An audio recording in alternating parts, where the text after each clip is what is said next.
Cyberabad commissionerate పరిధిలో వివిధ 9 police స్టేషన్ల పరిధిలో దొంగతనాలు పాల్పడుతున్న 2 బైక్ దొంగలను అరెస్ట్ చేశారు దుండిగల్ పోలీసులు. నిందితులు బి నవీన్, టి శ్రీనివాస్లను అరెస్ట్ చేసి వారి వద్ద నుంచి 12 లక్షల విలువైన 24 ద్విచక్ర వాహనాలు స్వాధీనం చేసుకున్నారు.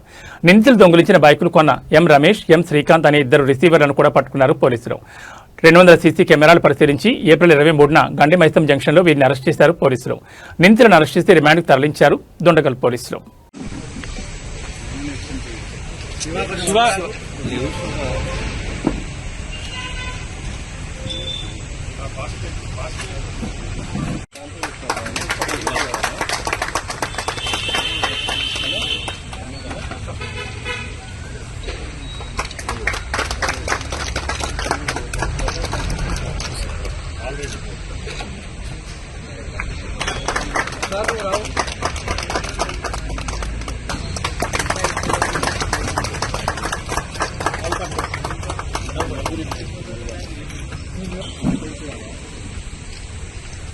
जूम आउट करके लिया सब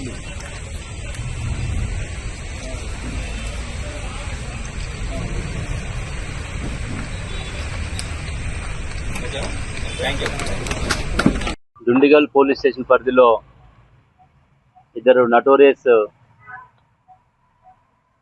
బైక్ దొంగతనాలు చేస్తున్నటువంటి వ్యక్తుల్ని అదుపులోకి తీసుకోవడం జరిగింది. బి నవీన్ 23 సంవత్సరాలు, కొంపల్లిలో ఉంటాడు. నేటివ్ ప్లేస్ మెదక్ జిల్లా. సెకండ్ పర్సన్ టి శ్రీనివాస్, పేట్ బషీరాబాద్ ఏరియాలో ఉంటాడు. ఇతని నేటివ్ ప్లేస్ మహబూబ్నగర్ జిల్లా. వీళ్ళిద్దరు కలిసి సుమారుగా ఒక 24 బైక్స్, 2 వీలర్స్ని దొంగతనం చేయడం జరిగింది. వాళ్ళు ఇక్కడ గండిమైసమ్మ చౌరస్తాని బేస్ చేసుకొని ఇకంతా షాపింగ్ ఏరియా, బిజీ ఏరియా ఉంటుంది కాబట్టి కొంతమంది పబ్లిక్ ఆ వెహికల్స్ పెట్టిపోతే ఆ వెహికల్స్ వేరే బైక్ కీస్ పెట్టడం, డూప్లికేట్ కీ పెట్టడము, వాటితోటి ఇతను బైక్ దొంగతనం చేయడం జరుగుతుంది. ఇందులో మెయిన్గా నవీన్ అనే వ్యక్తి గతంలో 9 కేసెస్లో ఉన్నాడు. Srinivas first time. వీళ్ళు చేసినటువంటి దొంగతనాలని నవీన్ మెదక్ జిల్లా, వాళ్ళ నేటివ్ ప్లేస్ మెదక్ జిల్లా, అక్కడ వాళ్ళ దోస్తులకు ఇవ్వటము, 3000కి 4000కి అక్కడ అమ్మటము, వాళ్ళు మళ్ళీ 10,000కి అట్లా వాళ్ళు అక్కడ లోకల్గా ఉన్నటువంటి పబ్లిక్ అమ్మటం జరుగుతుంది.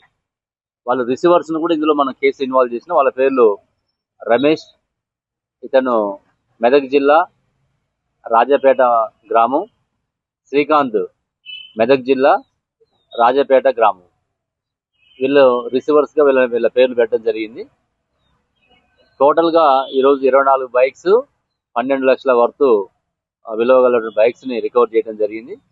ఇందులో ముఖ్యంగా మనం సీసీటీవీ కెమెరాస్ దాదాపు వాళ్ళు ఎన్ని కెమెరా 200 కెమెరాలు చూసుకుని పోవడం జరిగింది. అంటే ఎంట్రీ ఒకటి, ఎగ్జిట్ ఒకటి.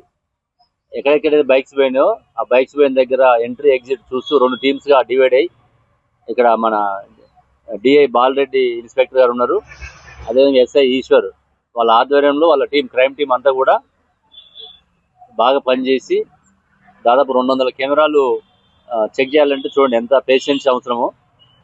అంటే ఈ కెమెరాలు అనేది ఎంత ఉపయోగం మనం గతంలో కూడా చాలా సందర్భాల్లో మీడియాకి అప్పీల్ చేయడం జరిగింది. సాధ్యమైనంత వరకు ఈ అన్ని గేటెడ్ కమ్యూనిటీస్ వస్తున్నాయి, అపార్ట్మెంట్ కల్చర్ వస్తుంది, బిజినెస్ విస్తరిస్తుంది, ఇండస్ట్రీస్ విస్తరిస్తున్నాయి. దాంతోపాటుగా ఈ సీసీ కెమెరాలు కూడా కమ్యూనిటీ కెమెరాలు భాగంగా ఒక సెక్యూరిటీ సేఫ్టీలో భాగంగా ఈ కెమెరాలను కూడా ఎక్కువ మొత్తం పెట్టుకోవాలని చెప్పేసి పోలీస్ ద్వారా, మీడియా ద్వారా మేము అప్పీల్ చేస్తున్నాం. దానివల్ల వాళ్ళకు కూడా ఒక భరోసా ఉంటుంది, మాకు కెమెరాలు ఉన్నాయి కాబట్టి ఎవరు వచ్చినా ఇమీడియట్ దొరికిపోతారు అనేటువంటి ఒక భరోసా ఉంటుంది. ఈ నేరస్తులకు కూడా ఒక భయం ఉంటుంది. కాబట్టి ఇందులో ఇప్పుడు దాదాపు అయినటువంటి కేసులు చూసి 24 కేసుల్లో దుండిగల్ నుంచి 4 కేసులు ఉన్నాయి, ఈ పోలీస్ స్టేషన్ 4 కేసులు, పేట్ బషీరాబాద్ పోలీస్ స్టేషన్ 10 కేసులు, సూరారం నుంచి 3, మేడ్చల్ 1, జీడిమెట్ల 1, కేబిహెచ్పి నుంచి 1, కుషాయిగూడ అంటే మల్కాజిగిరి కమిషనరేట్లో 2, అల్వాల్ పిఎస్ ఇది కూడా మల్కాజిగిరి కమిషనరేట్ అక్కడ 1, మెదక్ జిల్లా మనోహరాబాద్ నుంచి 1. అంటే ఇక్కడ మెదక్ జిల్లాలో అటు మల్కాజ్గిరి కమిషనరేట్లో మన సైబరాబాద్ కమిషనరేట్లో కూడా వీళ్ళు ఈ 24 కేసులలో ఇన్వాల్వ్ కావడం జరిగింది. వీటితో పాటు పాత కేసులు కూడా 9 ఉన్నాయి. అయితే ఈ కేసులలో ఇప్పుడు మన మేడ్చల్ ఏసీపీ శంకర్ రెడ్డి గారి ఆధ్వర్యంలో ఇక్కడ మన దుండిగల్ సిఐ సతీష్, మన దుండిగల్ డిఐ బాలరెడ్డి, ఎస్ఐ ఈశ్వర్, ఎంటైర్ వాళ్ళ స్టాఫ్ అందరూ కూడా వీళ్ళు బాగా కష్టపడి పనిచేశారు. రీసెంట్ గా అంతకుముందు కూడా ఒక 6 months అయింది అనుకుంటా. అప్పుడు ఆ టైంలో కూడా ఎక్కువ బైక్స్ రికవర్ చేయడం జరిగింది. ఇక్కడ నుంచి ఈ పోలీస్ స్టేషన్ లో క్రైమ్ టీం బాగా పనిచేస్తుంది. ఎక్కడ గ్రేవ్ నేరాలైనా, పెద్ద నేరాలైనా, దొంగతనాలైనా కూడా 4 రోజులు లేట్ కావచ్చేమో కానీ వాళ్ళు కంటిన్యూస్ గా ఎఫర్ట్స్